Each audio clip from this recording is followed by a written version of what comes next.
안녕하세요, 수험생 여러분. 충남 서령고등학교 교사 최진규입니다. 크리스마스 연휴 잘 보내셨나요? 참 이제 꿀 같은 그런 연휴가 지나가고 아마 여러분들 다시 이제 오늘 학교에 나왔을 텐데요. 뭐 학교에 따라 약간 차이는 있겠지만은 방학이 이제 내일 또는 이제 이틀 뒤에 하는 학교도 있고 이제 거의 이제 방학에 근접하고 있는 그런 시점이기도 합니다. 아마 이제 3일 후면은요. 양의해였던 을미년이 저물고 그야말로 이제 붉은 원숭이의 해가 이제 다시 시작되게 되어 있습니다. 우리가 이제 이와 같은 시점에서 여러분들 예비 고3 학생들의 어떤 마음가짐이라든지 이런 부분들은 아마 각별할 것이라고 생각을 하는데요. 특별히 이 즈음만 되면은 꼭 우리는 이제 여러 가지 이제 지나온 과정들을 반성해 보기도 하고 또 새로운 계획들을 세워보기도 하고 이제 그런 것들이 이제 하나의 그 습관처럼 되어 있는데 무엇보다도 우리 예비 고3 학생들은 이 시점이 가장 중요한 어떤 시점이 되지 않겠느냐 이제 이렇게 보고 있습니다. 아마 여러분들 내년에 대비해서 계획도 잘 세워야 될 테고요. 또 그 계획들을 일관성 있게 이제 추진해야 되는 그런 상황이다 이렇게 이제 말씀드릴 수 있겠습니다. 오늘은 제가 2017학년도 입시에 이제 대비하는 여러분들을 위해서 이제 그 학습 방법에 대한 어떤 구체적인 내용을 소개할 건데 그 큰 틀에서 전술과 전략이라는 그런 틀에서 아마 이제 설명을 드리려고 합니다. 구체적인 내용은 잠시 이제 설명을 드릴 거고요. 아마 여러분들 귀를 쫑긋 하고 이렇게 들어보면은 틀림없이 여러분들 계획을 세우는데 도움이 될 수 있는 내용들이 아마 오늘 만나게 될 것이다 이렇게 생각을 합니다. 자, TBS 기저귀 TV 상담받고 대학 가자 2017학년도 대입 성공을 위한 전략 인문 개편 지금 시작합니다.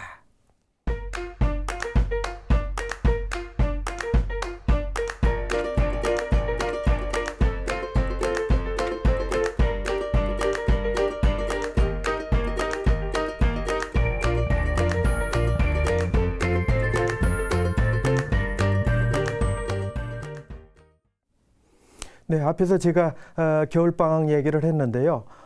겨울방학은 여러분들에게 아마 남다른 의미가 있으리라고 보고 있고요. 큰 틀에서 이제 계획을 세워야 될 때 아마 이제 저는 그렇게 이제 말씀을 드리겠습니다. 칠판을 보면서 간단하게 몇 자 적어 볼 텐데요. 우선 전략이라는 어떤 관점 그리고 전술이라는 이런 관점에서 이제 설명을 드리려고 합니다. 이 전략과 전술은 주로 이제 어떤 그 싸움이라든지 어떤 전쟁터라든지 이런 데서 사실은 많이 쓰는 그런 용어이기도 한데요. 우리 대입시를 앞두고 있는 여러분들도 사실은 2017학년대 큰 어떤 전장이라고 봐야 되겠죠. 그 속에서 여러분들 아주 치열한 경쟁을 펼쳐야 되고 여러분들이 원하는 그런 성과를 얻어야 되는 그런 이제 목표가 담겨 있습니다. 이 전략과 전술은 궁극적으로 우리가 목표로 하는 게 여러분들이 이제 대입 합격을 얘기하는 거겠죠. 대입 합격이요. 여러분들이 원하는 대학에 합격하는 것들이 이제 가장 중요한 목표가 될 텐데 이 전술이라는 부분하고 전략이라는 관점인데요. 이 전략은요, 기본적으로 이제 거시적인 부분입니다. 넓은 큰 틀에서 이제 접근하는 것이 전략이라는 관점이고요. 전술은요, 상당히 좀 이 정교하게 이렇게 세부적이고 구체적으로 접근하는 관점이다. 이제 이렇게 설명을 드릴 텐데요. 그러면 대학 입시에서 거시적인 부분은 바로 뭐냐? 2017학년도에 대비하는 여러분들에게 있어서 중요한 부분은 바로 대입 전형이 어떤 식으로 이루어지고 있는가 하는 거. 물론 이제 오늘 이렇게 짧은 시간에 2017학년도 대입 전형에 대해서 제가 뭐 상세하게 설명드리고 할 그런 어떤 시간적인 여유는 없지만은 그래도 기본적으로 우리가 짚고 넘어가야 될 부분에 대한 거는 오늘 설명을 드리려고 합니다. 그 다음에 이 대입 전형의 어떤 큰 틀에서 여러분들이 그 속에서 세우는 구체적인 어떤 학습 방법, 학습 방법, 요것이 바로 이제 전술의 개념이다. 이렇게 설명을 할 수 있는 거죠. 그래서 오늘 전체적으로 제 이야기의 어떤 흐름도요. 이런 어떤 대입전형이라는 큰 틀을 우리가 살펴보고 그 큰 틀 하에서 어떻게 학습 방법을 세워야 될지 그 구체적인 방법적인 측면들을 제가 오늘 설명을 드리려고 합니다. 그래서 오늘 전략과 전술이라는 관점에서 여러분들이 세워야 되는 학습의 어떤 관점 이런 것들을 이제 설명을 드릴 겁니다. 그럼 이제 가장 먼저 우리가 살펴봐야 될 부분들이 바로 이 대입 전형이 되겠죠. 2017학년도 대입 전형의 큰 틀은 무엇인지 그 전형의 어떤 의미를 지금부터 살펴보도록 하겠습니다. 자, 여러분들 살펴보면요. 가장 큰 2017학년도 대입 전형의 틀은 바로 전체 모집 인원은 줄어들었어요. 감소했는데 수시 모집 선발 인원은 증가하고 있다라는 어떤 어찌 보면 좀 아이러니한 그런 현상이 될 수가 있는 거 보거든요. 자, 이제 그와 같은 현상의 구체적인 내용은 이제 화면을 보면 여러분들이 확인할 수 있을 겁니다. 화면을 보도록 하죠. 자, 화면을 보면요. 2016학년도에는 전체 모집 인원이 36만 5,309명 이었는데 수시 모집은 그 중에서도 24만 3,748명, 그러니까 66.7%죠. 그 다음에 정시 모집은 12만 1,561명, 33.3%가 되겠네요. 자, 여기에서 2017학년도에는 전체 모집 인원이 한 10,000명 정도 이렇게 줄었다는 것을 확인할 수가 있는 거죠. 35만 5,745명, 거의 10,000명까지 가까이 줄었죠. 그런데 이제 수시 모집 인원은 되려 24만 8,669명으로 오히려 늘어났어요. 그러니까 이 비율이 2016학년도에는 66.7%였는데 2017학년도 수시 모집 인원은 69.9%로 대략 3.2%포인트가 늘어났다 이런 얘기죠. 그 다음에 정시 모집을 보면은 2016학년도는 12만 1,561명, 33.3%의 비중을 차지했었죠. 그런데 2017학년도에는 10만 7,076명, 30.1%. 자, 여기 정시 모집은 오히려 3.2%가 줄어들었죠.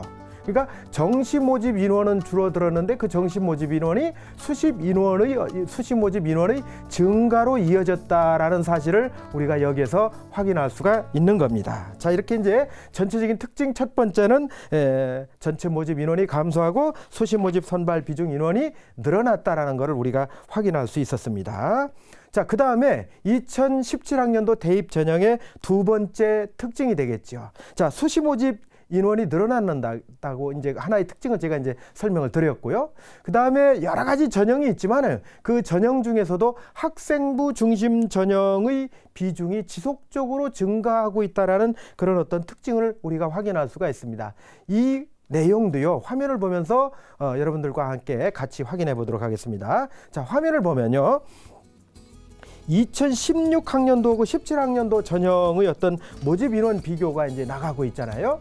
16학년도의 그 수시에서 교과 전형 인원이 이제 2017학년도에는 일정 부분 대략 한 1.3% 정도 이제 증가하고 있는 걸 확인할 수가 있는 거죠. 그 다음에 이 그 학생부 종합 전형도 역시 마찬가지죠. 대략 한 1.7%포인트 정도 이렇게 이제 증가하고 있는 걸 확인할 수 있습니다. 자, 이제 대략 이제 정시는 대신 큰 변화가 없다라는 사실을 우리가 확인할 수 있죠. 전체적으로 본다면 2016학년도의 인원보다는 2017학년도에 들어와서 수시든 정시든 학계로 봤을 때 학생부 전형의 비중은 대략 한 3% 정도 이렇게 늘어나고 있다. 학생부 중심 전형이 늘어나고 있다는 사실은 우리가 2017학년도 학습 계획을 수립할 때 어떤 식으로 학습 계획을 세워야 될지를 우리가 이제 가늠하게 되는 아주 중요한 잣대가 된다라는 사실을 우리가 확인할 수가 있는 겁니다. 물론 자, 이제 학생부 중심 전형이 늘어났다라고 얘기를 하니까 이 학생부 중심 전형이 그 교과 전형하고 종합 전형 게 크게 두 가지가 있지 않습니까? 이 화면에서 보면은 교과 전형이 종합 전형보다 훨씬 높다라는 걸 2배 정도 더 높게 이렇게 이제 나타나 있지 않습니까? 그러면 학생부 교과라는 건 여러분들이 잘 알다시피 내신 성적을 정량적인 어떤 평가에 의해서 이제 그 학생을 선발하는 부분 아닙니까? 종합이라는 건 내신 성적도 물론 포함이 되긴 하지만은 다양한 여러 가지 이제 지표가 될 수 있는 그 비교과 자료들을 이제 합산해서 이제 선발하게 될 텐데요. 교과 전형의 비중이 종합 전형의 비중보다는 상당히 높다라는 부분들을 이제 여기서 확인할 수가 있습니다. 문제는요, 이 전형대로만 생각한다라면은 학생부 교과 전형이 이제 대세다 이렇게 이제 여러분들 생각할 수도 있는데 사실은 그렇지 않다. 여러분들이 이제 희망하는 대학들이 대개 인서울을 중심으로 한 수도권에 있는 대학들이다라고 이렇게 이제 한정지어 봤을 때는 이 경우에는 얘기가 달라진다는 얘기죠. 학생부 교과 전형이 오히려 비중이 줄어들고 학생부 종합 전형의 어떤 비중이 상당히 늘어나게 되는 그런 어떤 지표를 마주하게 될 수 있는데요. 그와 같은 지표는 우리가 이제 또 화면을 보면서 우리가 확인을 해볼 겁니다. 그러니까 그 화면을 보면서 이제 확인을 할 때 논술 전형에 가서 이제 제가 설명을 드릴 때 그건 똑같은 자료이기 때문에 그 속에서도 이제 우리가 지표를 확인할 수 있는 겁니다. 자, 여기서 이제 그 부분은 정리를 하고 이제 또 한 가지 우리가 눈여겨봐야 될 2017학년도 대입 전형의 특징은 바로 뭐냐? 논술 전형이 여전히 중요하다라는 말씀을 드리고 싶습니다. 대략 2017학년도에도 대입 정원은 이제 37만 명, 6만 명, 7만 명 가까이 이제 이렇게 이제 선발을 하지만은 그 중에서도 대략 14,000명 정도는 논술 전형으로 이제 선발을 하게 되는 거죠.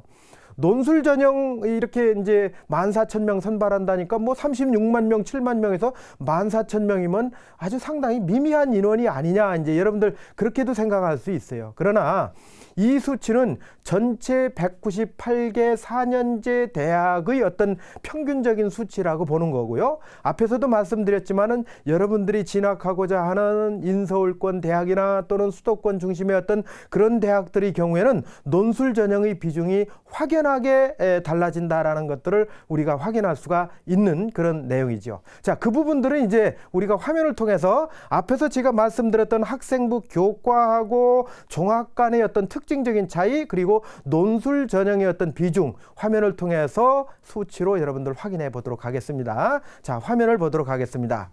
화면을 보면요, 우선 먼저 2016학년도의 어떤 자료를 가지고 제가 여러분들에게 말씀드리는 이유는요, 2017학년도에 수시에 얼마, 정시에 얼마 이렇게 선발한다라는 어떤 대강의 계획은 나왔지만요, 대학별로 어떤 전형을 어떻게 선발하겠다라는 구체적인 요강은 내년도 3월, 4월 달쯤에 가야 되기 때문에 이 학생부 교과나 종합 논술 같은 경우는 어쩔 수 없이 2016학년도의 자료를 가지고 이제 구분을 해봤는데요. 아마 2017학년도에도 크게 이 자료하고 달라지지는 않을 것이다. 이제 이렇게 말씀드릴 수 있습니다. 자, 이 표에서 보면은요, 가장 위쪽에 이제 전국 198개 대학을 우리가 이제 비교했을 때는 학생부 교과하고 학생부 종합 논술 실기 뭐 이런 비중을 살펴봤을 때는 역시 학생부 교과의 비중이 상당히 높고요. 그 다음에 종합, 논술 이런 순서대로 이제 진행되고 있는 것을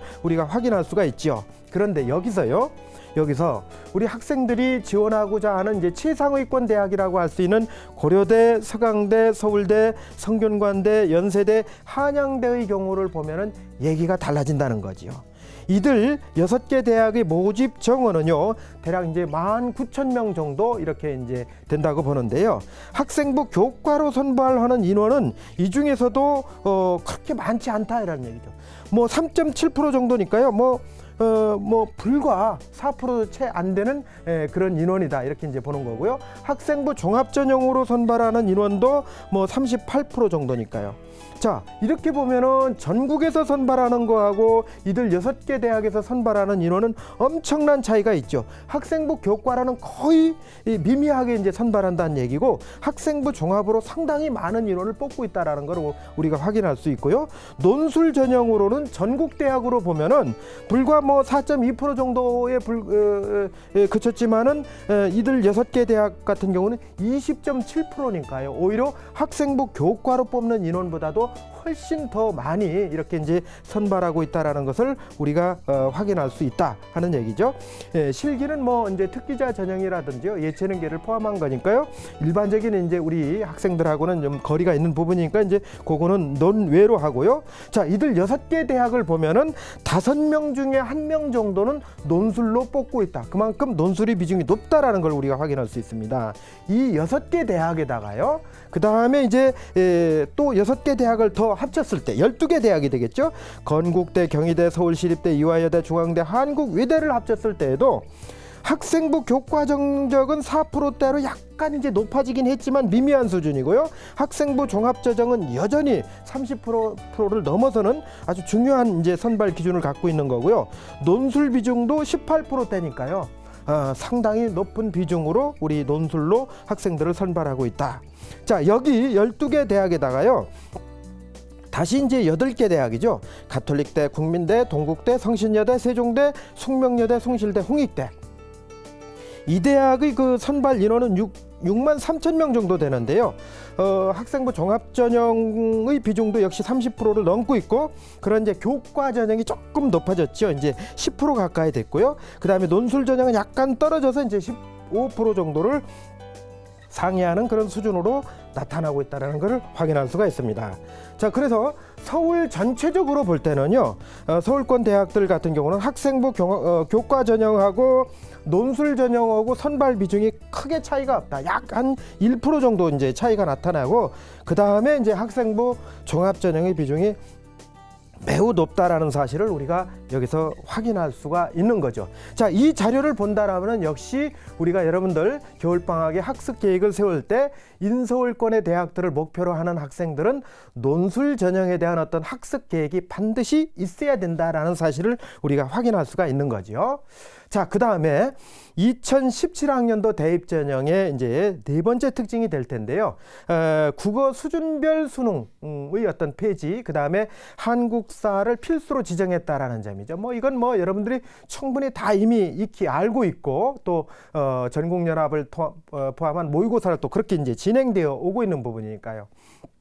자, 여기서 우리가 이제 한 가지 고민을 해야 될 부분이 있습니다.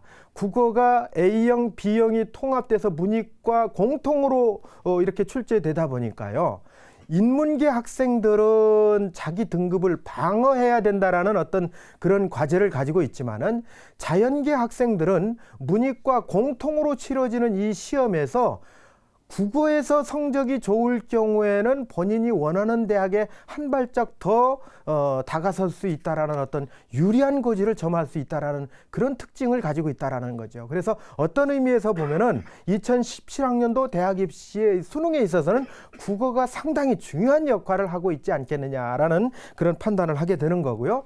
특히 이제 국어 같은 경우는요, 그동안 국어 A형은 이제 자연계 학생들이 치렀던 시험 아닙니까? 여기서 비문학에서 기술 제재가 이제 별도로 자연계에서 나왔는데, 이것이 통합됐을 때 기술 제재를 어떻게 활용할 것이냐 하는 그런 이제 어떤 과제가 하나 남아 있고요. 그 다음에 인문계 학생들에게는 이 문학에서, 고전 문학에서 이제 고가 노출돼서 나왔었는데, 이 통합돼서 나왔을 때는 이 고 처리를 어떻게 할 것이냐라는 부분들이 이제 또 하나의 어떤 그 관전 포인트로 남아 있지 않느냐라는 것을 이제 확인할 수가 있습니다. 그래서 고 쪽에 조금 강한 학생, 그 다음에 기술 쪽 지문이 만약에 그 비문학 제재로 들어간다라면 아마 자연계적인 성향을 가진 학생들이 조금 더 유리하지 않겠느냐, 이제 이렇게 판단해 볼 수가 있습니다.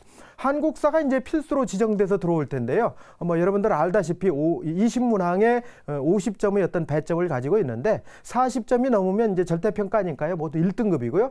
그 다음부터는 이제 5점 단위로 등급이 이제 구분되는 그런 특성을 갖고 있다. 수시 모집에서는 84개 대학, 그 다음에 정시 모집에서는 162개 대학이 이제 한국사를 반영하게 되는데요. 아주 촘촘하고 정밀하게 뭐 0.1점 뭐 이렇게 가지고 점수를 반영하는 것이 아니라 일반적으로 수시 모집에서는 이제 최저 학력 기준의 어떤 의미로 사용이 되고, 그 다음에 이제 이 시험을 치렀느냐 안 치렀느냐 응시 여부만 가지고 따지는 그런 대학들도 꽤 많이 있고요. 뭐 점수를 이제 합산을 하는 그런 경우도 있지만은 또 가산점을 이렇게 부여하는 대학, 다양한 방식으로 이렇게 적용을 하고 있지만은 뭐 한국사가 어떤 당락의 어떤 큰 변수가 될 수 있는 그런 주요한 어떤 과목이 되지는 않고, 일반적으로 여러분들이 이 과목에 얼만큼 기본적인 어떤 능력을 발휘할 수 있느냐라는 것을 따져보는 어떤 시험이 되겠다라고 이제 말씀을 드릴 수 있습니다. 자, 이렇게 해서 이제 2017학년도 대입 전형의 4가지 큰 어떤 특징들을 우리가 살펴보았는데요. 그러면 이와 같이 이제 이 부분에서 여러분들이 나는 수시에 이제 집중해야 되겠다, 나는 정시에 집중해야 되겠다, 수시에서도 학생부 종합 전형이냐 아니면 논술 전형이냐, 아니면 정시에 가서 수능에 이제 전력을 다할 것이냐라는 어떤 나름대로의 판단이 섰다면은 그 전형을 어떤 합격을 위한 로드맵이 있어야 되겠다라는 어떤 그런 관점에서 구체적인 어떤 학습 전략이 나와야 되겠죠. 그런 전략을 지금부터 이제 말씀을 드리도록 할 건데요. 자, 여기에서 어떤 식으로 전형을 구분하고 거기에 이제 학습의 어떤 포인트를 두느냐 하는 것은 여러분들한테 지금 주어진 결과를 가지고 판단을 해봐야 된다. 그러면 여러분들 앞에 주어진 결과가 과연 뭘 것이냐? 그건 이제 여러분들 지금 2학년 2학기까지 내신 성적을 비롯한 학생부가 지금 현재 도출돼 있죠? 그 다음에 이제 그 전국연합 모의고사를 2학년 과정에서 4번 치러본 그 결과 자료가 있지 않습니까? 이것이 이제 여러분들이 확인할 수 있는 어떤 결과가 나타나는 어떤 자료라고 볼 수 있는데, 이 자료들을 살펴보면서 학습 전략을 구상하는 것이 이제 바람직하다고 저는 보는 거죠. 그래서 이와 같은 전략을 수립할 때 우선 이 내신 성적을 먼저 이제 한번 살펴봐야 될 거예요. 이제 인문계 학생들은 국수 영사의 어떤 단순 합을 통한 평균을 도출하고, 그 다음에 이제 자연계 학생들은 국수 영과가 되겠죠. 그 다음에 이제 전국연합 성적인데 전국연합에서 가장 최근의 것이죠. 11월 달에 봤던 그 성적표 있죠. 그 성적표의 이제 등급 평균, 요걸 가지고 이제 한번 판단을 해보는 거죠. 내신 성적을 이제 평균을 냈을 때, 예를 들어 인문계라면 국수 영사의 평균이 뭐 얼마가 나왔겠죠. 그 다음에 11월 달 전국연합의 어떤 그 과목별 평균이 얼마가 나왔겠죠. 그것에도 틀림없이 우위, 어떤 것이 높고 어떤 것이 낮고, 어떤 경우는 이제 비슷한 경우가 있겠죠. 거기에 따라서 학습 전략이 조금씩 차이가 날 수 있겠다라는 말씀을 드리고요. 가장 먼저 이제 우리가 염두에 둬야 될 부분이 바로 뭐냐면은, 학생부가 모의고사 성적보다 조금 더 우위에 있다라고 판단이 될 때예요. 학생부가요. 그러니까 내신 성적을 계산해 봤을 때 내신 성적의 어떤 평균 평점이 모의고사의 평균보다 우위에 있다라고 우리가 가정을 해보는 거죠. 근데 이제 우리 학생들이 생각할 때요, 이 학생부 평균을 내는 것을 상당히 조금 어려워하는 경우가 있는데요. 크게 이제 그 어려워할 필요가 없어요. 여러분들이 받은 등급 있죠. 뭐 과목별로 3등급도 받고 4등급도 받고 1등급도 받고 그랬잖아요. 그런 과목의 어떤 등급을 과목별 숫자하고 다 같이 더해서 그 과목 숫자로 나누면은 거기에서 등급 평균이 여기서 도출이 되게 돼 있어요.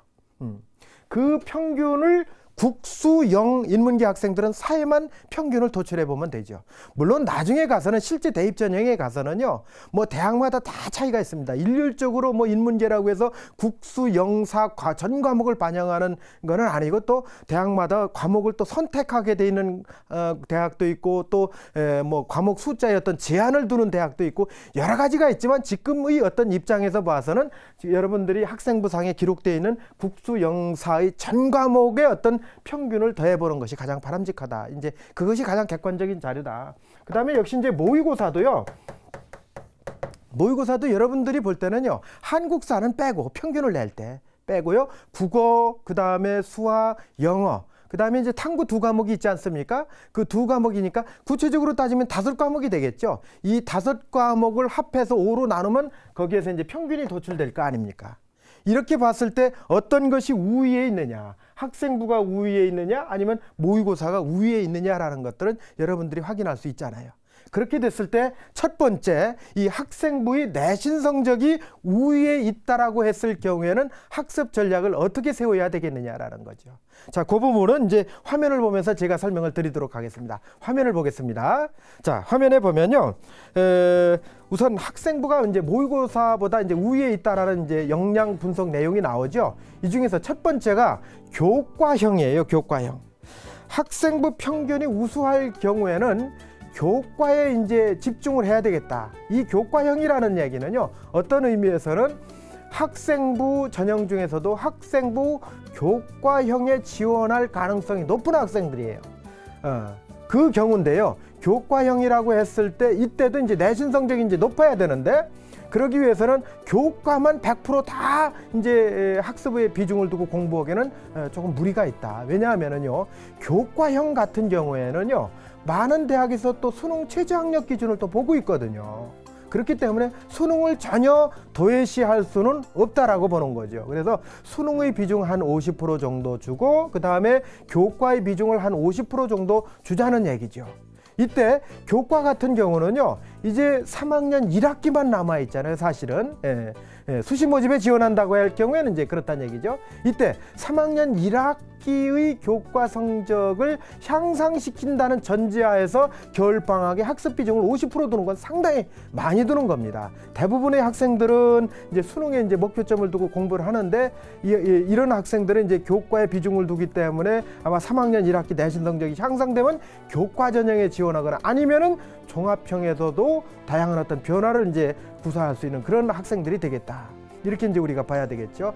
교과를 50% 정도 비중을 둔다는 얘기는요, 학습은 대략 3학년 1학기에 공부해야 될 과목들을 한 번 내지 두 번 정도 이렇게 예습하는 정도의 어떤 수준이다. 이렇게 이제 여러분들이 이해하면 되겠습니다. 그 다음에 종합형 같은 경우는요, 수능은 30% 정도 비중을 두고 교과 50에 비교과 20이다. 이 얘기는 무슨 얘기냐면요, 학생부의 비중이 높기 때문에 모의고사로서는 어떤 그 변화의 가능성을 찾아보기는 사실 쉽지 않다. 이렇게 봤을 경우에는 수능의 비중을 좀 줄이고 교과의 비중은 그대로 가져가면서 대신 줄어든 수능의 비중만큼 비교과 쪽에 한 20% 정도 비중을 두자라는 얘기죠. 이때 그러면 선생님, 비교과를 방학 중에 어떻게 준비를 하고 학습 전략을 세우죠? 이제 이런 부분이 아마 이제 고민이라고 이제 말씀하실 수 있겠죠. 근데 비교과라는 거는요, 사실은 2월 달까지 계속되는 거예요. 학생부 기록이 마무리될 때까지 비교과 기록은 계속되고 있는 부분이기 때문에 여러분들이 비교과에서 자율활동이나 진로활동이나 아니면 동아리나 봉사활동이나 교과 세부능력 및 특기사항이나 독서활동이나 행동특성 및 종합의견에 이런 모든 것들이 마감되는 시점이 2월 달이기 때문에 겨울방학에도 여러분들이 충분히 그와 같은 어떤 분야에서 역량을 드러냈던 것들이 학생부에 제대로 반영이 됐는지, 아니면 누락된 것이 있는지, 누락됐다면 그것을 어떻게 이제 정확하게 반영을 시켜야 될 것인지, 이런 부분들은 아마 담임 선생님하고 이제 긴밀한 관계를 가지면서 이런 부분들을 이제 정리해 나가야 되는 그런 시간들이 꼭 필요하다, 이런 말씀을 드리는 거죠. 제가 이제 저도 담임을 맡고 있으니까 우리 학생들 이제 이즈음이 아마 사실은 이 학생부 기록이 상당히 이제 많은 공을 들일 그런 시점이기도 합니다. 그래서 이제 저도 오늘도 사실은 우리 학생들하고 학생부 기록에 대한 내용들 같이 이제 논의하면서 자료도 주고받고 이렇게 하면서 기록을 하고 이렇게 했었는데요. 이 기록이라는 거는 단순히 뭐 며칠 만에 끝날 수 있는 그런 사항들이 아니에요. 왜냐하면은 담임의 입장에서도 우리 학생의 전반적인 어떤 사항을 세세하게 정교하게 꿰뚫고 있을 수는 없어요. 또 우리 학생의 입장에서도 담임 선생님이 모든 것을 다 기록해 주기만을 바란다라는 건 좀 무리다. 그렇기 때문에 항상 본인이 1년 동안 지나왔던 과정을 잘 살펴보면서 내가 이 분야에서는 나만의 어떤 능력을 발휘한 부분이 있었는데 이 부분을 담임 선생님이나 교과 선생님이 다 꿰뚫고 있지는 않다라는 생각을 가지고 조금 더 이제 그 부분을 되돌이켜 보면서 다시 한번 정리해보고 그런 내용들을 이제 담임 선생님이나 교과 선생님들께 이제 함께 공유하면서 누락되지 않도록 이렇게 하는 부분이 이제 상당히 중요한 시간이 되겠다. 또 한 가지는 이 학생부 종합에 비중을 두는 학생들은요, 자기소개서를 이번 겨울방학에 반드시 써봐야 됩니다. 지금까지 1학년 2학기까지 진행되었던 그런 내용들을 토대로 해서 본인이 어떤 특정 분야에서 어떤 역량을 발휘했던 것들을 중심으로 해서 전년도에 이 대교협에서 나온 자기소개서 공통문항을 중심으로 해서 반드시 이번 겨울방학 중에는 정리를 해봐야 된다. 예, 그렇게 해야 3학년에 올라가서 이제 사실은 3월 달에 개학을 하게 되면요. 수시 모집 순간이 금방 다가옵니다. 그것이. 그렇기 때문에 그때는 또 이제 여러 가지 기말고사도 준비해야 되고 바쁜 시절인데 그때 자기소개서 쓰고 또 교정받아야 되고 이러기에는 시간적으로 상당히 어려운 점이 많이 있죠. 그래서 겨울방학에 자기소개서를 준비해보고 그 부분을 다시 한번 또 점검해보고 다른 사람과 이렇게 같이 이제 그 윤독도 해보고 하면서 정리하는 건 상당히 중요하다. 이렇게 봤을 때 이런 비교과에 투입하는 그런 시간이 한 20% 정도는 돼야 된다라는 그런 말씀을 드리는 겁니다. 자, 그 다음에 이제 제가 드릴 말씀은 학생부하고 모의고사의 어떤 비중이 평균적인 어떤 그 등급이 크게 다르지 않을 경우, 이게 참 이런 경우에는 학생들이 굉장히 혼란스러우고 애매합니다. 학생부의 비중을 두자니 뭔가 또 수능에 어떤 아쉬움이 남고요. 수능의 비중을 두자니 학생부도 조금 더 하면 올라갈 수 있을 것 같고요. 자, 이런 어떤 딜레마에 빠지게 되는데요. 이런 학생들이 참 많은 어떤 상황이기 때문에 이 경우는 좀 표를 보면서 제가 조금 더 세분화돼서 설명을 드리도록 하겠습니다. 자, 표를 보겠습니다. 자, 이제 그 첫 번째가 이제 교과형이 되겠는데요. 교과형 같은 경우는 수능에 아무래도 60% 정도의 비중을 두고 교과에 40%의 비중을 둔다는 얘기인데, 학생부 같은 경우는 지금까지 2학년 2학기까지는 결정이 다 났어요. 그런데 그 3학년 1학기만 지금 남아 있잖아요. 그렇지만 수능 같은 경우는 모든 결정이 지금 안 났어요. 모의고사를 통해서 자기 실력이 어느 정도 수준만 가늠하고 있는 거지, 실제 성적은 이제 11월 달에 가야 그 성적이 나오는 거거든요. 그렇기 때문에 아무래도 이 경우에는 수능에 조금 더 비중을 둬야 된다. 그래서 수능에 한 60% 정도 비중을 두고 교과에는 40% 비중을 두자, 그런 얘기고요.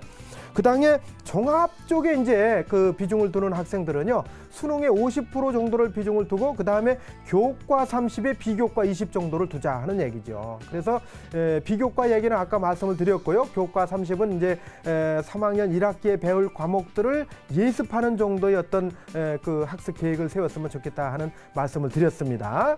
그 다음에 수능형이죠. 첫 번째 수능형 같은 경우는요, 학생부하고 모의고사를 봤을 때 아무래도 나는 좀 이 수능 쪽에 조금 더 비중을 둬서 공부하는 것이 어떤 내 자신감이라든지 어떤 성공 확률이 높겠다라고 생각하는 학생들은요, 수능에 80% 정도의 비중을 두고 교과는 대폭 줄여서 한 20% 정도만 이렇게 비중을 두면 좋겠다 하는 말씀을 드리고요. 그 다음에 두 번째 수능형 같은 경우는요, 수능에 80% 정도를 비중을 두지만은 한 과목 정도는 과감하게 이 시점에서 포기하고 교과 20%를 두자. 이 경우는 성적이 좀 낮은 학생들의 경우에 이제 제가 드릴 수 있는 말씀입니다. 모든 과목을 다 하자니 지금 사실은 벅차거든요. 그리고 3학년 이제 올라가면은요, 학생들이 모두 다 공부를 하지 않습니까? 2학년 때까지도 놀던 학생들이 3학년 되면 얼마나 열심히 하는지 몰라요. 그렇기 때문에 그 속에서 본인의 어떤 성적 향상을 일으켜낸다는 게 사실은 쉽지 않거든요.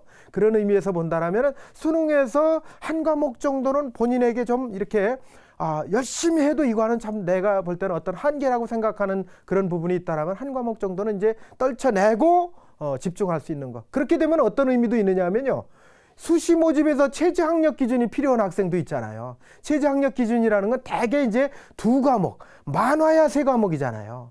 두 과목, 세 과목 등급 합이 얼마가 돼야 수시 모집 최저 학력 기준에 통과하는 학생들. 그래서 나는 수시 모집에서 최저 학력 통과해서 논술이든 아니면 학생부 종합이나 교과로 모든 승부를 보겠다라고 하는 학생은 역시 이제 수능에서도 그 최저 학력 통과를 목표로 해서 한 과목 정도로 줄여서 학습의 비중을 줄 수가 있다 하는 그런 말씀을 드리는 겁니다. 자, 이제 그것이 이제 두 번째 방법이 될 테고요. 세 번째 방법은 역시 이제 학생부보다는 모의고사의 비중이 높은 학생들이 되겠죠. 그 학생들은 사실은 그렇게 교실에서 이렇게 살펴보면 많지는 않아요. 내신을 원래 좀 잘하는 학생들이 수능도 이렇게 따라가게 돼 있는데, 내신이 부족한데 수능을 월등하게 잘한다 이런 경우는 사실 좀 많지는 않지만 그래도 있긴 있습니다. 이런 학생들을 위한 전략인데요. 화면을 보면서 설명을 드리겠습니다. 자, 모의고사의 그 어떤 역량이 큰 학생들은요, 수능형인데 완전히 수능 100%의 어떤 비중을 두는 겁니다. 이제 교과도 다 이제 제쳐두고서 수능에만 올인하겠다라는 어떤 그런 전략을 가져가는 그런 학생들이고요. 그 다음에 이제 두 번째의 경우는 논술형이라고 제가 이름을 붙여봤는데요. 수능에는 70% 정도의 비중을 두지만 논술에 30%. 왜냐하면은 이 수능은 최저 학력 기준으로서의 어떤 역할도 상당히 하는데 이 최저 학력 기준이 많은 학생들을 이렇게 걸러내는 그런 역할도 하는 거거든요. 그 대표적인 전형이 논술 전형이기 때문에 논술에 한 30% 정도의 어떤 비중을 두어가면서 나머지는 이제 70%는 수능에 어떤 집중해서 이제 전략을 세운다라는 그런 어떤 내용이 되는 거죠. 자, 이렇게 본다라면은 본인이 이제 여기서 논술을 준비하느냐 않느냐라는 어떤 결정도 본인이 이제 내려야 되겠지요. 그 이제 여러분들이 잘 생각하고 판단해 봐야 될 그런 내용이다 이제 말씀을 드리겠습니다. 자, 지금까지 2017학년도 대위 어떤 특징과 목표 전형별 본인의 어떤 역량에 따른 어떤 전략을 살펴봤는데요. 앞에서 강의했던 내용을 다시 한번 되짚어 보겠습니다.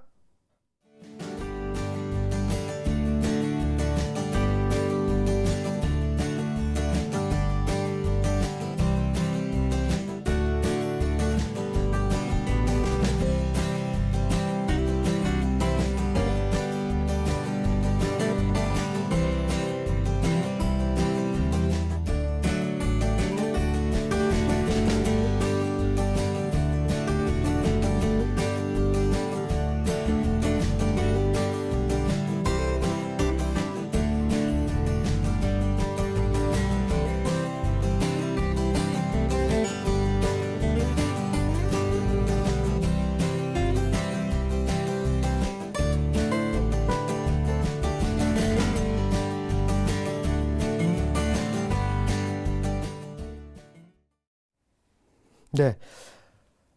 우리 겨울방학은 사실은 이제 그 12월 말에 방학을 하게 되면은 1월 달이 이제 방학 기간이 될 테고요. 아마 이제 2월 초에 대부분 개학을 할 겁니다. 그러나 이제 개학을 해서 한 2, 3일 정도 학교 다니고 그리고 이제 종업식을 하고 다시 또 이제 봄방학을 들어가는데 사실은 제가 볼 때는 겨울방학을 2달 정도라고 이렇게 보고 싶어요. 그래서 2달이라는 기간은 결코 짧은 기간이 아닙니다. 그리고 3학년에 올라가게 되면은 여러분들이 참 여러 가지 이제 바쁜 어떤 생활이죠. 뭐 한 달 정도 이제 3월 달 보내다 보면 4월 달에 중순쯤 되면 벌써 중간고사가 다가오게 되고요.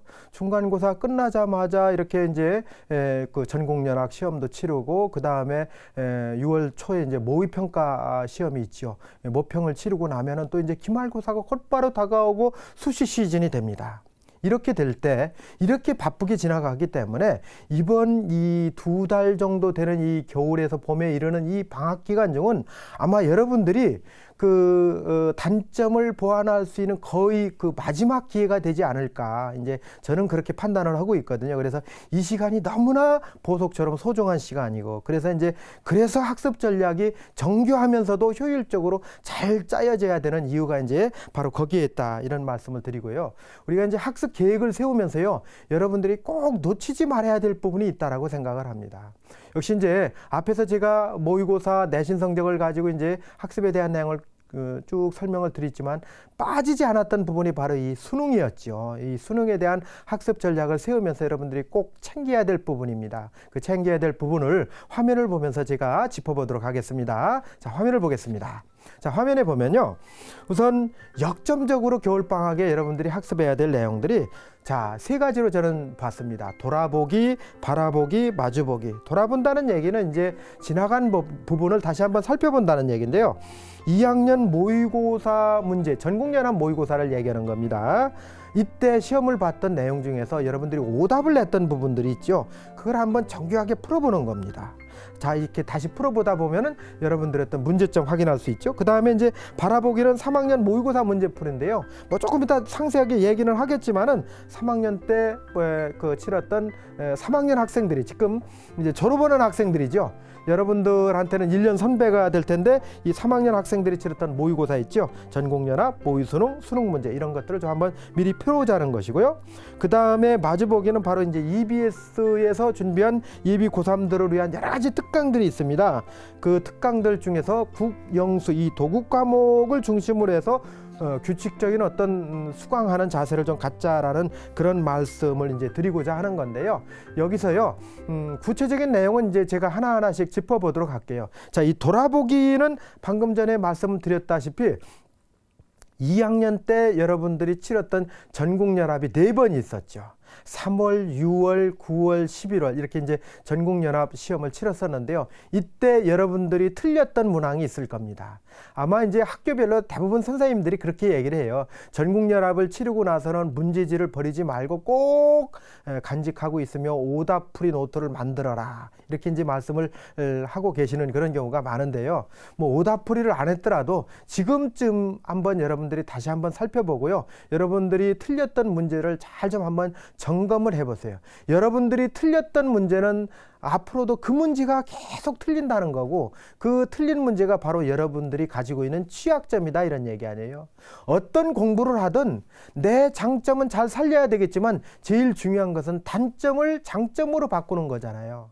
틀린다라는 얘기는 그것이 단점이기 때문에 그 단점에 대한 거를 여러분들이 정확하게 꿰뚫고 그것이 왜 틀렸는지 이유를 알고 그 틀린 부분이 다시 한번 또 나왔을 때는 내가 어떻게 대처해야 되겠다라는 그런 계획이 아주 주도면밀하게 나와야 된다라는 얘기죠. 그런 의미에서 본다라면 다시 한번 여러분들 2학년 전국연합 언제 여러분들 3월달 학기가 시작돼서 그걸 살펴볼 수는 없잖아요. 계속해서 시험이 이어지는데 이번 겨울방학에 꼭 여러분들의 그런 어떤 단점을 확인해서 치유하는 그런 기간이 될 수 있도록 여러분들 부탁을 드립니다. 그 다음에 이제 제가 바라보기라고 제가 말씀을 드렸었잖아요. 여러분들 1년 선배인 3학년 이제 졸업하는 학생들이 치렀던 시험들이 있습니다. 전국연합 시험들 역시 이제 뭐 4번, 5번 정도 이렇게 이제 치렀던 시험이 있고요. 그 다음에 중요한 그 평가원 시험이 3번 있었죠. 6월 달에 치렀던 모의평가, 9월 달에 치렀던 이제 모의평가, 그리고 11월 달에 치렀던 이제 수능 실제 시험이 있었잖아요.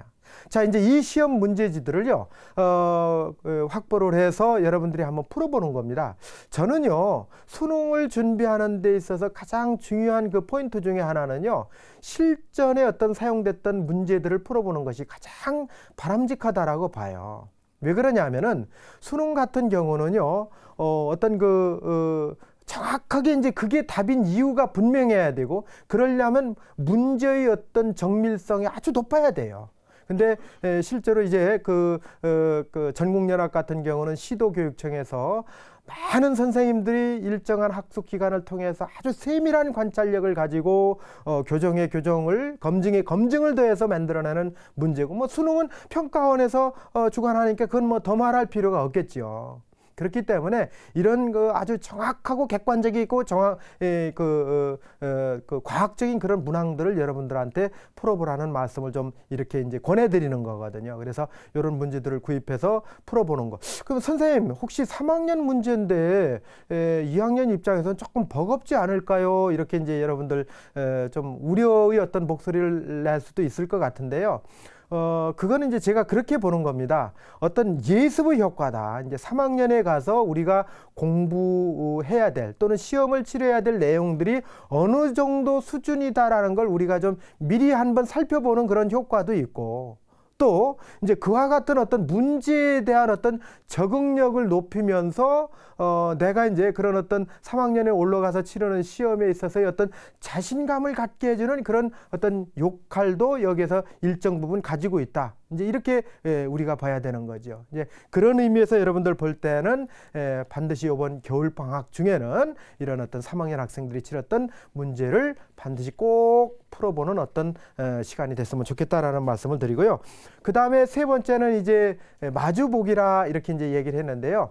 뭐 EBS 교재를 제가 보라고 하는 이유는 여러분들도 이미 다 알고 있잖아요. EBS 교재 연계율이 이제 70%를 넘고 상회하고 있는 그런 상황에서 EBS 교재를 겨울방학에 도외시해 놓고 학습한다라는 건 조금 상당히 위험한 부분이죠. 그래서 EBS 예비 고상 과정이 지금 현재 EBS 강좌에 탑재되고 있으니까요. 이 중에서 이제 주요 과목이 이제 국영수를 중심으로 해서 여러분들이 선택을 해서 이제 학습을 하는 것이 중요하겠죠. 근데 중요한 것은 이제 하위권 조금 이제 수능 성적이 부족한 학생들은요, 여러 개의 강좌가 있기 때문에 뭘 골라야 될지 참 이렇게 막연한 그런 경우가 있잖아요. 그런 경우에는 기본적인 개념이나 원리를 중심으로 이 설명이 되어지는 그런 강좌를 선택해서 듣는 것이 좋겠고요. 여러 개의 강좌를 한꺼번에 수강하는 것보다는 하나의 강좌를 수강을 해서 완강을 하고 난 뒤에 그 다음 이제 또 단계에 올라가서 이제 강좌를 선택하는 것이 바람직하겠다라는 말씀을 좀 드리고 싶고요. 그 다음에 중위권에 있는 학생들은요, 어느 정도 이제 기본적인 어떤 개념이나 지식을 가지고 있는 학생들이니까 요것을 이제 문제를 활용할 수 있는 그런 정도의 어떤 강좌를 또 이제 선택해서 이제 들으시면 될 것 같고요. 상위권에 있는 학생들은 아마도 이제 어떤 그 3점짜리 문항, 어떤 고급형 문항이라고 얘기하기도 하고 심화형 문항이라고도 얘기를 하는데요. 이런 어떤 깊이가 있는 그런 문제들을 적극적으로 이제 활용할 수 있어야 되겠죠. 그래서 그런 문항들을 중심으로 해서 문제풀이가 이루어지는 강좌를 수강해서 그런 단점을 보완하는 것들이 필요하지 않을까 이제 이렇게 말씀을 드립니다. 그래서 이 부분들이 바로 이제 마주보기 어떤 EBS 관련된 어떤 전략이다 이렇게 말씀을 드릴 수 있습니다. 자, 그러면 이제 과목별로 이제 구체적으로 학습 전략을 제가 설명을 드리려고 합니다. 이제 아마 이 부분이 제가 맨 처음 도입 부분에 들어가면서 전약, 전술을 얘기했는데 전술이 아주 미묘한, 아주 정교한 부분을 이제 짚어가면서 자신의 학습 전략을 짜게 되는 그런 내용이 되지 않을까 이제 이렇게 설명을 드릴 수 있는데요. 자, 이 전략을 짜게 될 때는요, 여러분들 꼭 하나 준비해 둬야 될 그 사항이 있어요. 그건 바로 뭐냐면 이미 치른 전국 연합 성적표 있죠. 뭐 4개, 3월, 6월, 9월, 11월 4개가 다 있다라면 좋겠지만은 뭐 하나만 가지고 11월 달에 최근에 가장 치렀던 그 성적표 하나만 가지고도 여러분들이 이 학습 전략을 짤 수는 있다. 이제 이렇게 말씀을 드릴 텐데요. 학습표를 보면은요, 그 성적표를 보면은 구체적으로 여러분들이 어떻게 공부해야 될지 그 방향이 정확하게 이렇게 제시되었다라는 말씀을 드립니다. 그러면 우선 먼저요, 여러분들이 이제 국어 과목부터 이제 공부할 때 이 그 성적표에 나타나 있는 여러 가지 지표들이 있어요. 그 지표들은 아마 여러분들이 가지고 있는 어떤 단점, 그리고 어떤 점을 보완해 달라라는 어떤 그 주문이 그 안에 다 들어 있거든요. 이제 그런 것들을 어떤 실질적인 어떤 사례들을 보면서 이제 제가 설명을 드리려고 하는데요. 화면을 보겠습니다. 자, 먼저 이제 첫 번째 사례가 될 텐데요. 국어의 경우인데요. 국어는 이제 화법, 작문, 문법, 독서, 문학 이렇게 이제 5개 영역으로 구분하는데요. 우리 첫 번째 사례의 경우에는 화면에서 보면요, 이 학생은 이제 화법이나 작문, 물론 이제 작문은 2점짜리 한 문항이 틀렸네요. 근데 문법은 지금 2점짜리 하나, 3점짜리 한 문항이 틀렸죠. 문법이 조금 이제 오답이 많고요. 그 다음에 독서는 그런 대로 괜찮은데 문학이 무려 12점이나 이렇게 틀렸죠. 2점짜리 4문항에 3점짜리 한 문항이 틀렸다는 걸 여기서 확인할 수가 있죠. 자, 이 학생 같은 경우는요, 지금 이번 겨울방학에 국어 같은 경우는요, 문법 분야하고 문학을 보완해야 된다라는 어떤 큰 어떤 의미의 해석이 나올 수 있는 거죠. 그 다음에 이 전국연합이 성적표를 보면요, 각 문항별로 1번서 국어가 1번부터 45번까지라면은 그 1번부터 45번까지 정오답이 다 나와 있어요. 그러면은 전국연합 시험을 치를 때 여러분들 해설지를 주게 되는데 그 해설지에는 1번은 어떤 문항, 화법의 어떤 내용, 그 다음에 뭐 36번은 문학의 어떤 내용, 이런 그 내용들이 다 나와 있어요.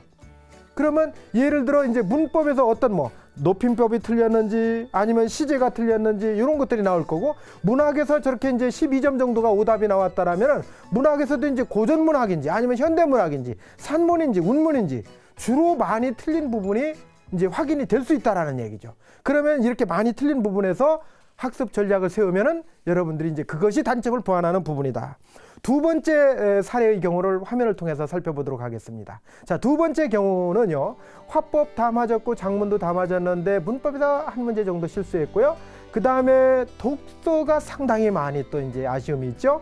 그 다음에 문학은 우리 학생은 이제 잘 하는 케이스예요. 그래서 문법하고 문학은 한 문학씩 틀렸어요. 독서 같은 경우는 지금 마찬가지로 이제 2점짜리 4문항, 3점짜리 한 문항이 틀렸는데, 이 학생의 경우는요, 이번 겨울방학에 독서만 보완을 해주면은 국어 같은 경우는 1등급으로 충분히 갈 수 있는 우리 학생이에요. 자, 독서도 이 독서라는 건 이제 우리가 흔히 얘기하는 비문학이라고 얘기하죠. 인문 제재, 뭐 사회, 과학, 기술, 언어, 예술 제재가 있는데 특별히 또 많이 틀리는 제재가 있어요. 뭐 과학 지문이 약한 학생. 예, 그렇죠? 무슨 뭐 인문 지문이 약한 학생, 이런 학생들은 이 분야의 어떤 그 자료들을 보면서 집중적으로 보완해 주면은 아마 이 부분이 어떤 극복될 수 있다, 이렇게 이제 말씀드릴 수 있는 거죠. 그 다음에 이제 영어를 제가 이제 말씀드리기 전에 수학부터 먼저 정리하고 넘어가겠습니다. 자, 수학과 관련된 내용 화면을 통해서 살펴보도록 하겠습니다. 자, 첫 번째 사례의 경우인데요. 자, 첫 번째 사례를 보면은요, 대개 수학은 네 부분이죠. 계산, 이해, 추론, 문제 해결, 이 네 부분인데 이 계산이나 이해는 대부분의 학생들이 어느 정도 점수를 맞아요. 그런데 이제 추론이나 문제 해결은 좀 고차원적인 능력이 필요하거든요. 이 학생 같은 경우는 계산이나 이해 쪽에서 점수가 나오질 아예 안 해요. 물론 추론이나 문제 해결도 점수가 안 나오지만요. 그래서 이 학생 같은 경우는 계산이나 이해 쪽에 좀 초점을 맞춰서 공부를 해야 되겠다. 이건 바로 어떤 의미냐면요, 어떤 개념이나 원리나 공식이나 이런 어떤 기본적인 능력이 좀 부족한 학생이기 때문에 이쪽에 초점을 맞추고 우리 학생은 겨울방학에 이제 공부 계획을 세워야 되겠다라는 말씀을 드리는 거고요. 두 번째 사례를 살펴보도록 합니다. 두 번째 사례 같은 경우는요, 계산이나 이해는 곧잘 해요. 지금 성적이 좋죠?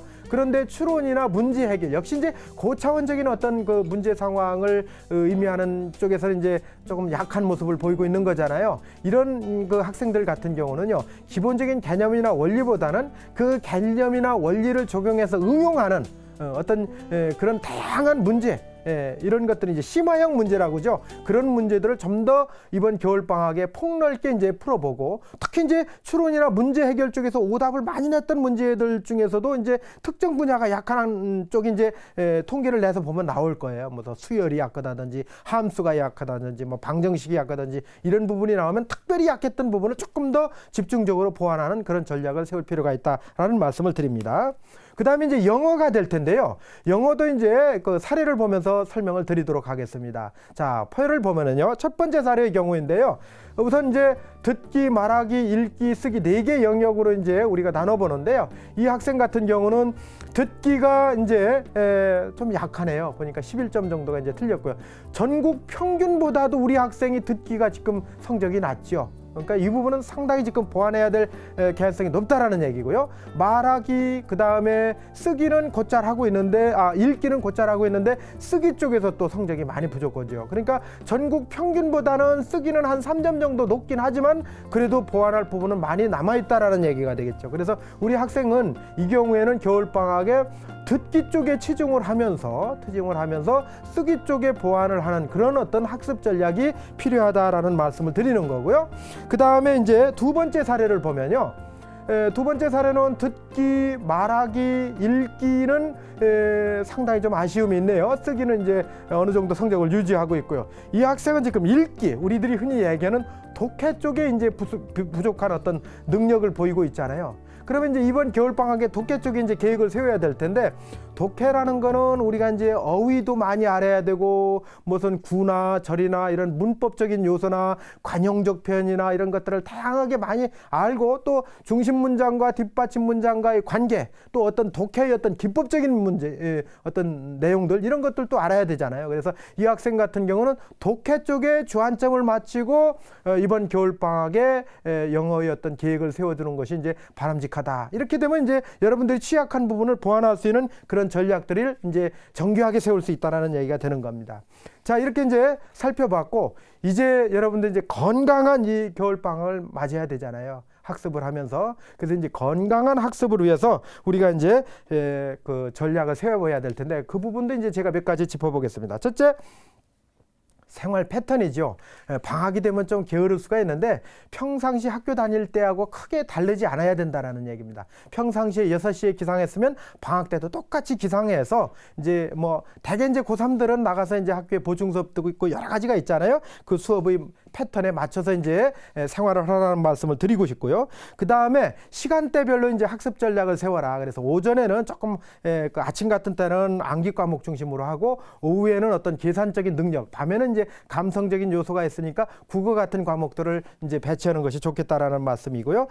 세 번째는 꼭 학습 플래너를 작성을 해서 그날 학습할 내용을 정교하게 정리하라는 얘기고요. 그 다음에 탐구 과목 있잖아요. 이것도 여러분들이 꼭 잊지 말아야 돼요. 탐구 과목이 사실은 수능에서는 굉장히 중요한 번수거든요. 그래서 탐구 과목을 3학년 시작되기 전에 어느 정도는 여러분들이 학습할 수 있는 그런 역량을 만들어라라는 말씀을 드립니다. 자, 그러면 수능 성적 향상을 위한 학습 전략, 그 다음에 건강한 그 방법, 학습을 위한 방법, 이것을 간단하게 되짚어 보겠습니다.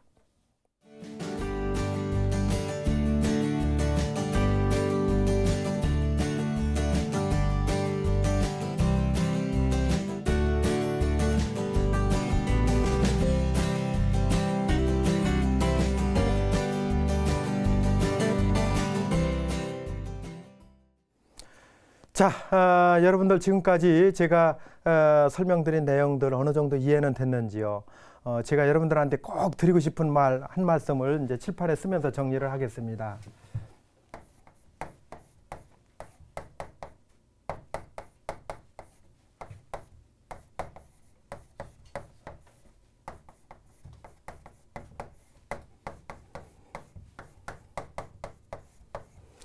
자, 이 의미는 그 송나라의 호인이라는 사람이 독사관견이라는 책에서 이제 사용한 말인데요. 진인사 대천명이라는 말이에요. 사람으로서 자신의 일을 최선을 다하고 난 뒤에 하늘의 명을 기다린다라는 뜻이 되거든요. 아마 2017학년도 여러분들 대입을 준비하면서 여러분들 진인사 하십시오.